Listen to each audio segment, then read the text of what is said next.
Assalamualaikum warahmatullahi wabarakatuh. Selamat siang.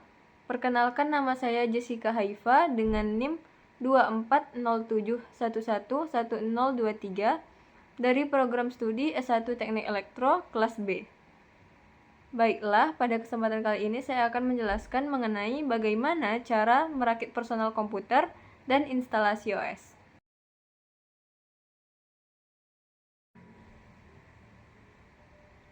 Adapun alat dan bahan yang diperlukan yaitu yang pertama, obeng plus dan minus, yang kedua, baut, yang ketiga, thermal paste, yang keempat, kabel SATA, yang kelima, motherboard, yang keenam ada RAM, yang ketujuh heatsink, yang kedelapan prosesor, yang kesembilan PSU, yang ke-10 casing, yang ke-11 VGA card, yang ke-12 LAN card, yang ke-13 buku panduan, yang ke-14 hard disk, yang ke-15 meja dan kursi, dan yang terakhir ada kartu USB. Berikut adalah langkah-langkah merakit PC secara garis besar. Namun sebelum itu ada beberapa tahapan yang perlu diperhatikan, yaitu bahwa pastikan seluruh alat dan bahan sudah ada pada meja workshop dan menggunakan ruangan yang tertutup dan bebas debu. Lalu jangan merokok dan jangan lupa untuk cuci tangan dan mengeringkannya untuk mencegah terjadinya karat pada komponen PC. Bukalah casing yang akan digunakan dengan melepas keempat bautnya. Lalu pasanglah PSU pada tempat yang telah disediakan. Kemudian jangan lupa direkatkan dengan 4 buah baut. Kemudian bukalah box Mobo dan letakkan Mobo di atas meja. Lepaskan tuas pengat prosesor dengan cara menekannya lalu tarik ke atas. Kemudian ambil prosesor dan pastikan sudut yang bertanda segitiga berada di dekat pengait. Lalu tancapkan chip prosesor pada soket dan pastikan pinnya menancap semua. Lalu turunkan pengait dengan cara menekannya ke bawah.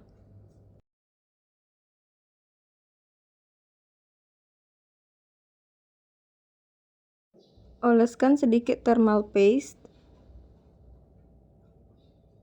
Lalu pasangkan heatsink fan pada chip prosesor. Kemudian kunci. Ini bertujuan agar prosesor tidak cepat panas dan tahan lama. Lalu tancapkan kabel power untuk kipas ke motherboard.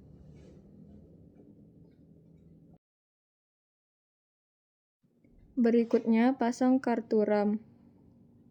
Ada dua jenis RAM, yaitu SD-RAM dan DDR-RAM. Kalau yang ini kayaknya DDR-RAM. Setelah terpasang, kunci kembali tuas pengunci pada lubang kartu memori.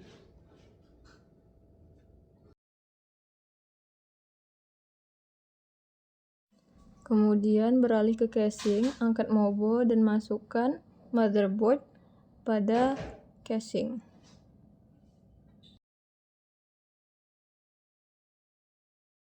Lalu pasang seluruh baut Mobo dan kencangkan satu persatu menggunakan obeng. Berikutnya, hubungkan konektor kabel power dari PSU ke port power yang ada di Mobo. Selanjutnya, tancapkan kartu VGA ke slotnya dengan perlahan dan tegak lurus. Lalu rekatkan dengan baut.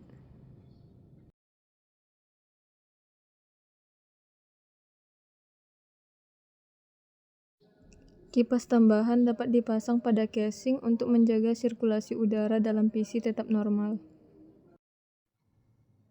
Kemudian pasang hard disk. Jika dirasa sudah pas, maka pasanglah bautnya di kanan dan kiri. Kemudian pasang kabel SATA. Satu bagian ditempatkan dekat dengan soket power untuk hard disk dan yang lainnya pada soket IDE 1 pada Mobo. Pasang CD drive, lalu rekatkan dengan baut. Begitu pula dengan floppy drive.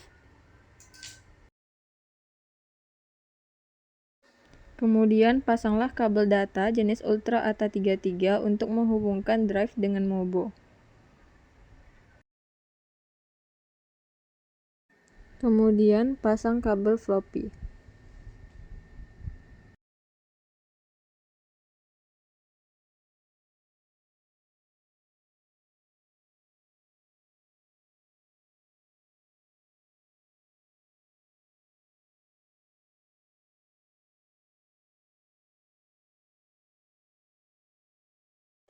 Jika semua step sudah dilaksanakan, maka tutup kembali casing dan rekatkan dengan baut.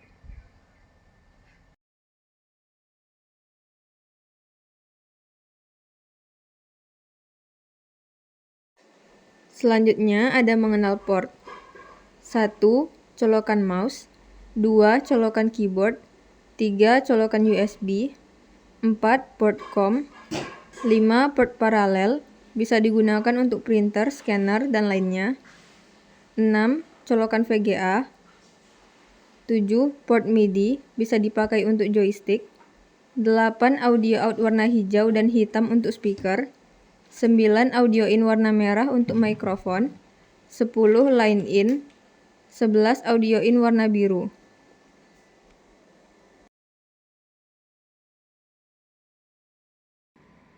Sebelumnya, kita bahas sedikit mengenai Zorin OS. Zorin OS merupakan sistem operasi Linux yang dirancang khusus untuk pemula yang ingin menggunakan Linux. Tampilannya sengaja dibuat mirip dengan Windows dan Mac OS agar mempermudah pengguna yang ingin beralih ke Linux. Lalu, bagaimana cara instalasi Zorin OS? Berikut adalah langkah-langkah instalasi Zorin OS. Adapun prosedur dari instalasi OS, yaitu yang pertama download aplikasi Rufus. Selanjutnya yaitu masukkan USB flash disk sebagai media instalasi. Kemudian pilih ISO Zorin dan tekan select.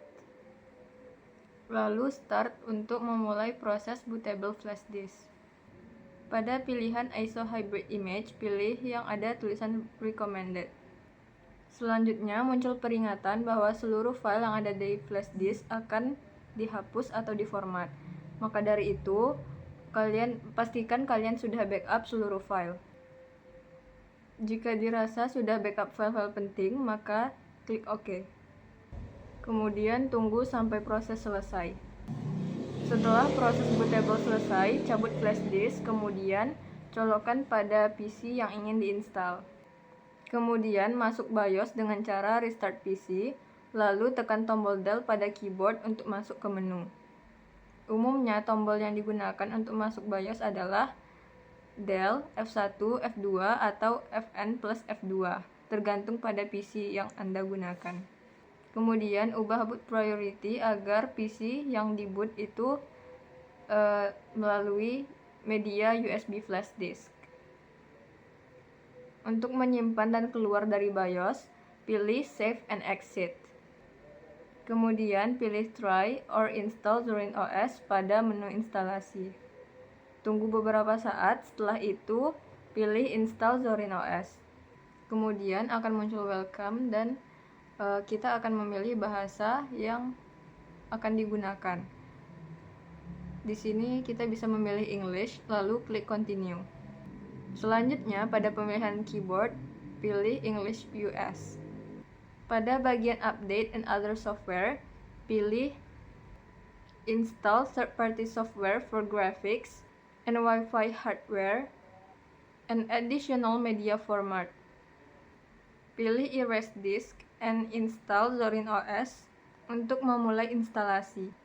Pilih Continue untuk memulai instalasi. Lalu akan muncul tampilan untuk memilih zonasi waktu. Kemudian kita bisa pilih Jakarta. Lalu akan muncul tampilan untuk mengisi nama komputer, username, dan password. Lalu pilih Continue. Tunggu hingga instalasi Zorin OS selesai. Setelah muncul tampilan Installation Complete, lalu pilih Restart Now. Kemudian cabut USB flash disk yang digunakan untuk proses instalasi. Selanjutnya, isi username dan password yang digunakan untuk masuk ke Zorin OS. Dan ya, proses instalasi selesai. Instalasi OS sudah berhasil. Selesai. Sekian dari saya, mohon maaf apabila ada kesalahan kata. Wassalamualaikum warahmatullahi wabarakatuh.